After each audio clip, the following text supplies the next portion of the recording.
تو اب ہم بات کرتے ہیں تصور نمبر 1. یہاں تک تو میں نے آپ کو تمہید بتا دی، تھوڑا سا تعارف کرا دیا. اب ہم جو ہے صحیح معنوں میں پہلے لیکچر کا آغاز کر رہے ہیں اور پہلا کانسیپٹ اب ہم ایکسپلور کرنے جا رہے ہیں. اگین اس کے بعد میں آپ سے پوچھوں گا کہ آپ کو سمجھائی یا نہیں. تو یہ ہے جو ہمیں یہ دیکھنا ہے کہ ایمان جو ابھی اس وقت ہمیں حاصل ہے وہ کس نوعیت کا ایمان ہے. تو اسے ہم اگر کیٹیگرائز کریں، اگین جو اصطلاحات وہ میٹر نہیں کرتی ہیں، اصل کانسیپٹ میٹر کرتا ہے. کانسیپٹ آپ کو معلوم ہے، کلیئر ہو گیا تو پھر مسئلہ نہیں. وہ جو ایمان ہمیں حاصل ہے وہ غیر شعوری ایمان ہے. ڈیفینیٹلی ہم مسلمان گھرانے میں پیدا ہو گئے اور اس توسط سے ہمیں یہ جو ہے جو بھی ایمان حاصل ہو گیا.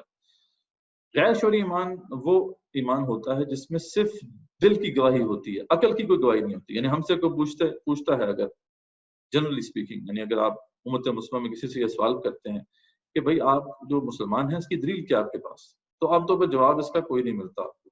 بس یہ ہے کہ مسلمان پیدا ہو گئے، بس کبھی سوچا ہی نہیں اس کے اوپر. بچپن میں ماں باپ بھی مسلمان تھے، ٹیچرز بھی مسلمان تھے، آس پاس دوست بھی مسلمان تھے، کبھی سوچا ہی نہیں کہ اس کے اوپر کوئی شک ہو سکتا ہے. تو یہ ایک جسے کہتے ہیں غیر شعوری سطح کا ایمان ہے. اس کے اندر انٹلیکچوئل ڈائمینشن نہیں. ٹھیک ہے. اور اس کے بارے میں یہ بات کلیئر ہے کہ اس قسم کا جو ایمان ہے اس کے جو حصول کے ذرائع ہیں یا جن ذرائع سے یہ اس میں بڑھوتی ہوتی ہے وہ ہے صحبت صالحین اور کثرت اذکار و اعمال. یہ امت مسلمہ میں یہ بات متفق ہے اور تقریباً سب لوگ اسے جانتے ہیں اور آپ اسے محسوس بھی کر سکتے ہیں. آپ کسی اچھی صحبت میں بیٹھتے ہیں، آپ کو محسوس ہوتا ہے کہ آپ کا ایمان بڑھ گیا. آپ اس صحبت سے باہر نکلتے ہیں، آپ کو پتہ چلتا ہے کہ وہ ایمان گھٹ گیا. ٹھیک ہے. اس طریقے سے آپ کبھی کثرت اذکار وغیرہ کرتے ہیں، اللہ سے دعا وغیرہ کرتے ہیں، ایمان کو بڑھتا ہوا محسوس کرتے ہیں. جب اذکار وغیرہ سے ہٹ جاتے ہیں تو آپ کو معلوم ہوتا ہے کہ جیسے کمی واقع ہو گئی ہے. تو یہ کنٹینیوسلی فلکچویٹنگ بھی ہے، یہ مسلسل اوپر نیچے جاتا رہتا ہے. یہ غیر شعوری ایمان، اس میں یعنی شعور کا کوئی تعلق اس سے نہیں ہے، یعنی سمجھ کے سوچ کے اس کو حاصل نہیں کیا جا رہا. یہ غیر شعوری سطح پر غیر شعوری طور پر انکانشیسلی آپ کو نصیب ہو رہا ہے. تو اس کے برعکس جو ہے ایک اور ایمان بھی ہوتا ہے. اچھا، یہ جو ایمان ہے اس کو بھی ہم بعد میں جا کے تفصیل سے بتائیں گے آپ کو کہ اصل میں یہ جو ایمان ہے اس کی بھی ایک بنیاد ہے. اچھا، وہ اگین ہمیں تو نہیں پتا، جنرلی ہم تو اس کو نہیں جان سکتے، لیکن ہمیں قرآن مجید نے بتائی ہے. وہ اصل میں بیسیکلی وہ عہد الست ہے جس کا آگے ہم تفصیل سے ذکر کریں گے کہ جب تمام جو ہے بنی آدم کی جو اولادیں تھیں ان کو نکالا گیا آدم کی پشت سے اور پھر ان سب سے ایک عہد لیا گیا تھا، الست بربکم، کیا میں تمہارا رب نہیں ہوں؟ سب نے یک زبان ہو کے کہا تھا کہ قالوا بلا شہدنا. اسے عہد الست کہتے ہیں. یہ اسی کی وجہ سے ہے جس کے حوالے سے پھر آپ صلی اللہ علیہ وسلم نے یہ بات بھی ایک حدیث میں بیان فرمائی کہ ہر بچہ جو ہے وہ پیدا ہوتا ہے اپنی فطرت کے اوپر. یہ اس کے ماں باپ ہیں جو اسے عیسائی اور یہودی اور مجوسی بنا دیتے ہیں. تو ہر بچہ جو ہے اپنی اس فطرت پیدا ہوتا ہے اور وہ جو فطرت ہے وہ اگر پیور رہے تو اس کے اندر رب کی پہچان موجود ہے. تو ان ادر ورڈز غیر شعوری ایمان جو ہے بیسیکلی وہ فیل فیکٹر ہے. اس میں کوئی انٹلیکچوئل اسیسمنٹ نہیں آپ کر سکتے، لیکن آپ کو محسوس ہو جاتا ہے کہ یار یہ اچھی چیز ہے. اور اس طرح کا جو ایمان ہے یہ ہمیں تو اس طرح علی بات ایکسپیرینس صحیح معنوں میں نہیں ہوتا، لیکن آپ دیکھتے ہیں کہ وہ جو غیر مسلمان ہوتے ہیں آج بھی اگر آپ ان کی جو ہے یہ ویڈیوز وغیرہ دیکھیں تو اس میں آپ کو بعض جگہوں پہ تو ایسا لگتا ہے جیسے کہ بالکل غیر شعوری طور پر جو ہے انہیں محسوس ہوا کہ اسلام ایک اچھا دین ہے. کسی نے حج کا منظر دیکھا اور اسے بڑا اچھا لگا اور وہ اسلام کی طرف مائل ہو گیا.